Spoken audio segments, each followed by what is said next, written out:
Okay, so a few things to talk about when it comes to how I have organized this system. I just want to be fully comprehensive on how I go about this.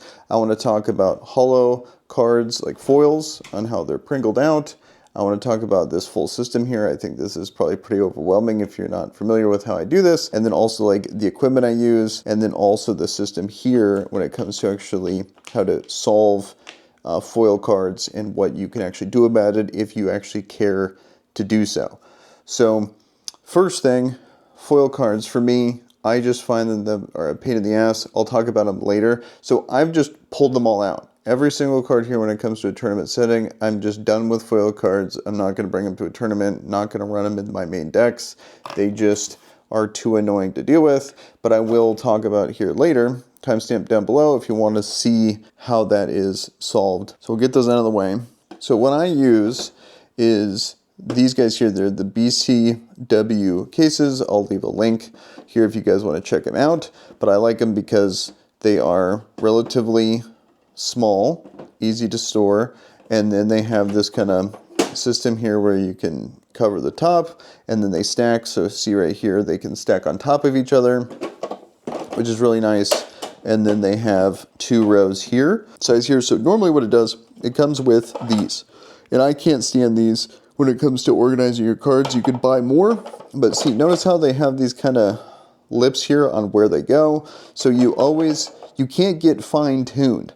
And they never stand on their own.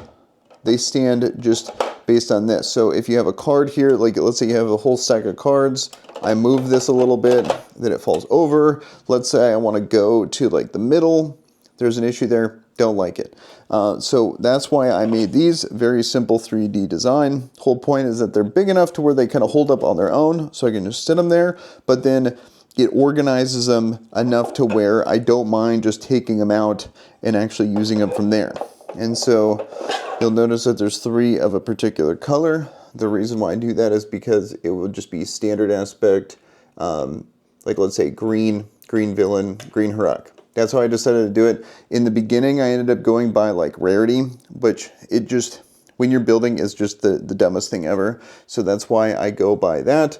So as you can see all the colors here, and I just keep them in a consistent area.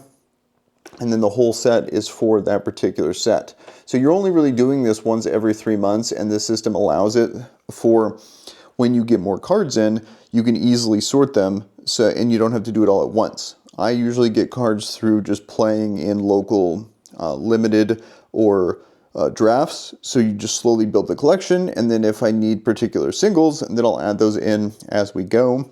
But it's not this big thing that you do all at once, so this might look very daunting at first, but if you just slowly tackle it, it's not that big of a deal. And then as sets rotate, it's very easy to just keep them organized and then move on from them. And then that's going to be Eternal only or Twin Suns only if you're into that kind of thing. But that's how I end up going about it.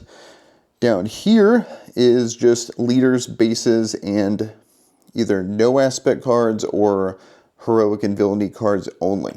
And so when I'm deck building currently, this is now that we're preparing for the Galactic Championship, I'm just trying to round out my inventory of cards so I'm not stressed, because we're going to only have 1 week until the Galactic Championship from like release of the set to the actual tournament. So I don't want to be scrambling to find cards from previous sets. I want to just focus all my attention on the newest set. So that is the system here. I can just pull something out and then find it there. Based on the deck you're running, you just go through. There is things that I would like to improve as I would go through it. I would like to be able to just pull this out and then have every single possible card from like Jump to Lightspeed, for example, in this color combination of yellow villain, and just have a list of that and just print that on. I think that would be kind of helpful going forward if I had that organized. And then also just kind of a label here. I just have it memorized where it is Jump to Lightspeed, Legends of the Force, Secrets of Power, and then Lawless Time. So then there's also one big flaw with this set too, because of Lawless Time, how the first one with double aspect cards. I don't know what the hell to do with them. So with this current organizing structure, I have no way to figure it out. So all of these are the double aspect cards. I haven't figured out a way yet on how I want to go about that, but I'm sure there's something out there. If you guys have any suggestions, let me know. I was thinking with going with the top, like the top aspect of the card. So like, let's say the top aspect of the card, this is green, yellow heroic. I would just organize this in the green heroic section, for example. That was like an idea that I had. I'm not sure how I'm gonna want to do it yet, but if you guys have any suggestions, let me know. That is mainly it. I will leave a link in the description on if you want to 3D print this yourself. I'm sure there's way better ways to 3D print this if you guys know. I went with just a very simple system, but this dumps filament. Like, this is a crazy amount of filament, but I just have a ton of filament over here, so that's why I had no problem just cranking these out and making them like color coded and stuff to make it easier to find. I'll just leave the link so you guys can download it yourself if you have a 3D printer to be able to print these yourself there. Then the next thing is going to be foils. So what do you do about foils? This game has a ton of Pringles.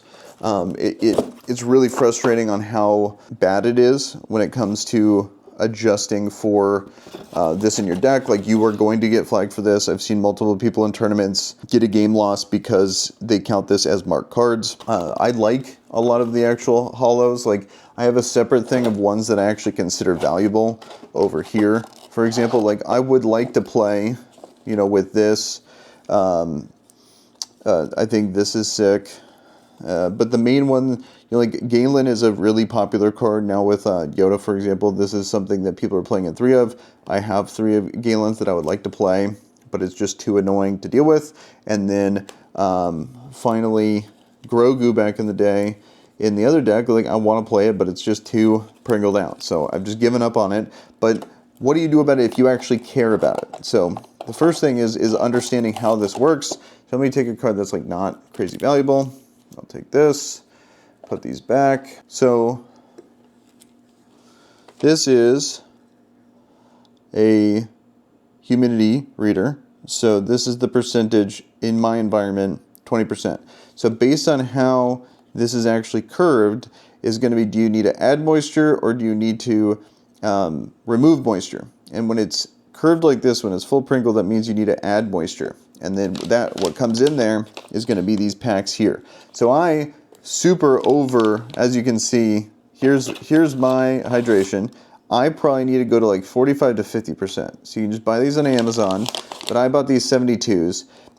Almost immediately, you put like, you can do like 2 at a time, and then you like put the card, put the pack in, and then seal this, and then it will change. And so for me, what ends up happening is it bends kind of bends like this because it's adding so much moisture in. With it, then you can seal it, ideally double sleeve it at the appropriate moisture, and then now it will not be bent anymore. So that's something you can do. I've just given up on caring because it's too much work, it's too slow, and then when I did one that was good, if you don't double sleeve it, it immediately started to bend again. And so that when you have like 95% of your deck is all flat, they really stand out and it really looks like you are marking your cards. So that's why I've given up on doing this. And I've just completely removed all of my hollows, like, out of my organization system when it comes to like actually building the decks, which is disappointing. And I think that is an embarrassment to the people that are producing this game. And it's a problem because like they have some cool stuff here, but this just shouldn't be acceptable that their own game, like, we don't want the hollows in it. So but I guess that's beside the point. I'm just trying to give solutions instead of complaining. But it is very frustrating that some of the coolest chase cards, like, people, you know, don't really collect this game, and I think that's one of the reasons why. It's like people want the non-hollow stuff because it's just so much easier to deal with. So overall, this is my system here when it comes to organizing it. I know it's a little extreme, but it just makes it easier for me to be able to like not have to stress about it and find a particular card. I'm sure that there's more cost-effective ways to be able to do something like this, but I prioritize the ease of access and ease of being able to just like find exactly what I want and be able to make whatever deck I want at that time, and then has a relatively good way of being able to store it by being able to stack them up and put them in a closet or something. So let me know what you guys think in the comments below. And with that, guys, I'm out of here. Peace.